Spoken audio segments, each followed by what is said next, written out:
हाय, कैसे हो आप सब। हम लोगों ने पिछले वीडियो में डायरेक्ट इनडायरेक्ट में प्रेजेंट इंडेफिनिट टेंस के बारे में डिस्कस किया था कि प्रेजेंट इंडेफिनिट टेंस को पास्ट इंडेफिनिट में कैसे सॉल्व बदलते हैं। और उसी समय हम लोगों ने कुछ एक्सेप्शंस के बारे में बात की थी कि क्या होते हैं एक्सेप्शंस। तो चलिए उनके बारे में समझ लेते हैं।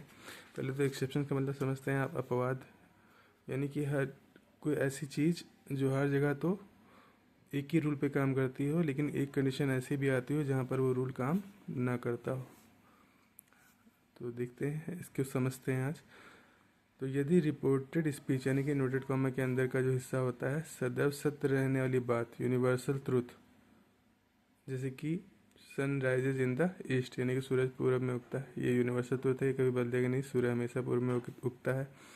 यह ऐतिहासिक तथ्य, हिस्टोरिकल ट्रूथ, यह आदत, हैबिचुअल एक्शन, या कोई कहावत, प्रोवर्ब हो तो इनडायरेक्ट बनाते समय इसके टेंस में कोई परिवर्तन नहीं करते हैं, चाहे रिपोर्टिंग वर्ब पास्ट टेंस में क्यों ना हो। यानी कि अगर रिपोर्टिंग स्पीच या रिपोर्टिंग वर्ब पास्ट टेंस में है तब भी हम इनडायरेक्ट बनाते समय रिपोर्टेड स्पीच के टेंस में परिवर्तन नहीं करेंगे। किस केसों में नहीं करेंगे? जब यूनिवर्सल ट्रूथ हो हमारा कोई रिपोर्टेड स्पीच में, या फिर हिस्टोरिकल ट्रूथ हो कोई, या कहावत हो, प्रोवर्ब हो, या कोई हैबिचुअल एक्शन यानी कि आदत प्रकट की जाए अगर रिपोर्टेड स्पीच के टेंस में, तो हम इनडायरेक्ट बनाते समय रिपोर्टेड स्पीच के टेंस में परिवर्तन नहीं करेंगे। जैसा कि हमने पिछले एग्जाम्पल में किया था, the teacher said the earth moves around the sun. तो इसको आपने समझ भी लिया था, लेकिन एक बार फिर से देख लेते हैं। तो the teacher said reporting speech थी, हमें टेंस में परिवर्तन करना चाहिए था, लेकिन इनडायरेक्ट की जो रिपोर्टेड स्पीच की जो लाइन है वो बोल रही है the earth moves around the sun, यानी कि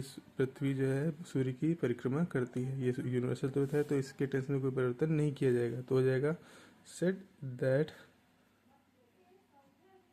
the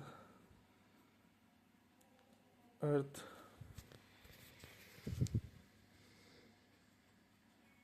moves around the sun. The teacher said that the earth moves around the sun. अब इसको थोड़ा समझते हैं हम लोग कि अगर रिपोर्टेड स्पीच किसी सत्य को प्रकट कर रही है तो उसे क्यों नहीं बदला जाएगा। तो इसके बारे में समझने की कोशिश करते हैं। तो चलिए देखते हैं लाइन क्या कहती है। तो टीचर सेड, टीचर ने कहा, दैट मतलब कि अर्थ यानी कि धरती, मूव्स यानी कि घूमती परिक्रमा कर या गति करती है, अराउंड मतलब चारों तरफ, सन यानी कि सूरज की, पृथ्वी सूरज की चारों ओर परिक्रमा करती है। ठीक है, मूव्स वर्ब की फर्स्ट फॉर्म है, यानी कि आप पहचान गए होंगे वर्ब की फर्स्ट फॉर्म में अगर ऐसी एस लगा हो तो प्रेजेंट इंडेफिनिट टेंस होता है। प्रेजेंट इंडेफिनिट टेंस के वाक्यों के अंत में आता है ता है, ती है, ते है। अगर हम नियम के हिसाब से चलें, नियम क्या कहता है कि present indefinite tense past indefinite बदलता है। देखते हैं, the teacher said that the earth, verb की फर्स्ट फॉर्म है मूव। और अगर बेसिक नेम पे चलें तो बेसिक नेम में कहता है कि वर्ब की फर्स्ट फॉर्म सेकंड फॉर्म में बदल जाती है, यानी कि प्रेजेंट इंडेफिनिट पास्ट इंड में बदल जाता है। तो मूव्ड लगा देंगे, मूव्ड अराउंड द सन। अब इसका हिंदी में अर्थ निकालने की कोशिश करते हैं। तो द टीचर से, टीचर ने कहा, दैट मतलब कि अर्थ यानी कि धरती, मूव्ड, मूड मतलब गति करती थी, मूड वर्ब की सेकंड फॉर्म है, और सेकंड फॉर्म किस में लगता है? पास्ट इंडेफिनिट में, जिसका मतलब होता है बाकी के में ता था, ती थी, ते थे। तो अर्थ मूड यानी कि गति करती थी, राउंड मतलब चारों तरफ, सन यानी कि सूरज की चारों तरफ, तो पृथ्वी सूरज की चारों तरफ गति करती थी। तो ये दिखा रहा है सेंटेंस, ये इसका अर्थ ये निकल रहा है कि पहले तो करती थी लेकिन अब नहीं करती है। लेकिन क्या ऐसा संभव है? तो ऐसा संभव नहीं है। पृथ्वी लगातार सूर्य की गति करती ही रहती है और आगे भी करती ही रहेगी। तो अब ये क्या सेंटेंस गलत, इस यूनिवर्सल ट्रुथ को ही गलत साबित करने की कोशिश हो रही है इसमें। तो इसीलिए रिपोर्टेड स्पीच में अगर कोई यूनिवर्सल ट्रूथ है तो उसके टेंस में परिवर्तन नहीं किया जाता। ये तो कुछ ऐसा ही हो जाएगा कि पृथ्वी पहले तो परिक्रमा करती थी लेकिन अब परिक्रमा नहीं करती है। या जैसे the sun rises in the east, अगर राइजेज प्रेजेंट इंडेफिनिट में है, वर्ब की फर्स्ट फॉर्म में, सेकंड फॉर्म बदल देंगे तो हो जाएगा the sun rose in the east, यानी कि सूरज पूरब में उगा करता था, यानी कि अब नहीं उगता है।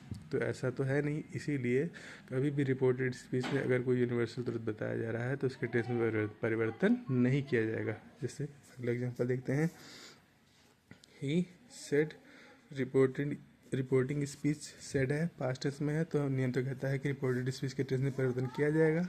तो चलिए पहले रिपोर्टेड स्पीच का टेंस देख लेते हैं। Sun rises in the east, rises है वर्ब की first form present indefinite tense है, इसे पास्ट इंडेफिनिट में बदलना है। तो sun rises in the east का मतलब है सन यानी कि सूरज, राइज मतलब उगता है, इन मतलब में ईस्ट यानी कि पूरब में, सूरज पूरब में उगता है। ये एक सत्य घटना है, एक यूनिवर्सल ट्रुथ है, तो इसमें कोई परिवर्तन नहीं किया जाएगा। तो हो जाएगा ही सेड दैट,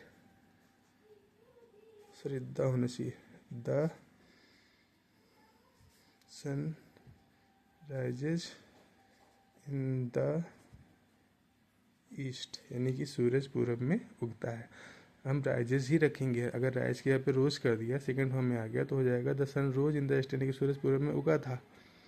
तो पूरब में उगा था मतलब अब पूरब में नहीं उगता है, तो ऐसा पॉसिबल नहीं है। यूनिवर्सल ट्रुथ कभी नहीं बदलता है, जैसा कि हम लोगों ने पिछले वीडियो में बात भी की थी। यूनिवर्सल ट्रुथ वो होते हैं जो कभी बदलते नहीं हैं। तो चाहे टेंस कोई भी रहे, सूरज पूरब में उगता है, उगेगा ही।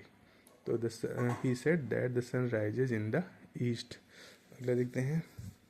Ali said 4 and 4 is 8। Ali said reported speech, reporting speech का वर्ब सेड है, यानी कि रिपोर्टिंग स्पीच पास्ट टेंस में है, तो हमें रिपोर्टेड स्पीच के टेंस में परिवर्तन करना होगा। Is am are was were में बदलता है, लेकिन पहले ध्यान दें लाइन क्या कह रही है। कह रही है 4 and 4 is 8, 4 और 4 8 होते हैं। तो 4 और 4 8 होते हैं, ये हमेशा सच है। 4 और 4 कभी 5 नहीं हो सकते, 4 और 4 कभी 9 नहीं हो सकते, 4 और 4 कभी 7 नहीं हो सकते। ये हमेशा 4 और 4 अगर मिलेंगे, जुड़ेंगे, तो क्या बनेंगे, 8 ही बनेंगे।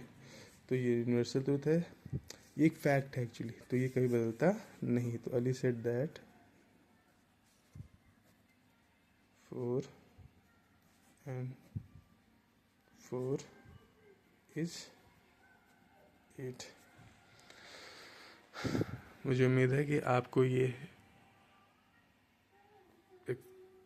यूनिवर्सल ट्रूथ से संबंधित या एक्सेप्शन से संबंधित डायरेक्ट नरेशन समझ में आया होगा। अगर आपकी कोई क्वेरी है, आपके मन में कोई सवाल है, तो आप कमेंट बॉक्स में भेज सकते हैं, हम उस पर चर्चा करेंगे। आई होप आपको कुछ समझ में आया हो। अगर समझ में आया हो तो लाइक कीजिए, सब्सक्राइब कीजिए।